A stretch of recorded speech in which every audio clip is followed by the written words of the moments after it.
తమిళనాడులో హైడ్రోకార్బన్ పథకానికి వ్యతిరేకంగా పుదుకోట, నెడువాసల్, కొట్టైకాడు ప్రాంతాల్లో ప్రజలు, యువకులు నిర్వహిస్తున్న ఉద్యమం ఉధృతమవుతుంది. జల్లికట్టు ఉద్యమాన్ని తలపిస్తూ నిన్న తీవ్ర రూపం దాల్చింది. నెడువాసల్ వద్ద ఆదివారం ఉదయం జరిగిన నిరాహార దీక్షలో రైతులకు బాసటగా పెద్ద సంఖ్యలో యువకులు పాల్గొన్నారు. రాష్ట్రం నలుమూలల నుంచి యువత నెడువాసల్ చేరుకుంటుంది. చెన్నై సహా అనేక ప్రాంతాల్లో స్థానికంగానే దీక్షలు చేపడుతున్నారు. యువకులు, రాజకీయ పార్టీ కార్యకర్తలు, విద్యార్థులు, మహిళలు, ఐటీ సంస్థల ఉద్యోగులు వేల సంఖ్యలో పాల్గొన్నారు. సోమవారం మహాధర్నా నిర్వహించనున్నట్టు ఉద్యమ నాయకులు ప్రకటించారు. ఈ ఆందోళనకు సినీ నటులు కమల్ హాసన్, శరత్ కుమార్, వివేక్ తదితరులు మద్దతు ప్రకటించారు. నటుడు శరత్ కుమార్ ఆదివారం మధ్యాహ్నం నెడువాసల్కు స్వయంగా వెళ్లి నిరాహార దీక్ష శిబిరంలో ప్రసంగించారు.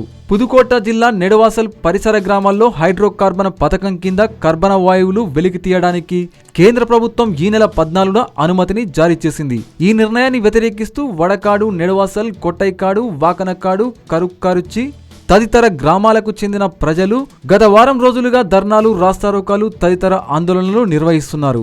ఈ ఆందోళనకు మద్దతుగా కళాశాల విద్యార్థులు, యువకులు, యువజన సంఘాల వారు మద్దతు ప్రకటించారు. రాజకీయ పార్టీలు సైతం ఆందోళనకు మద్దతు ఇవ్వడంతో నిరాహార దీక్షల్లో పార్టీలకు అతీతంగా పాల్గొని రైతులకు అండగా నిలుస్తున్నారు.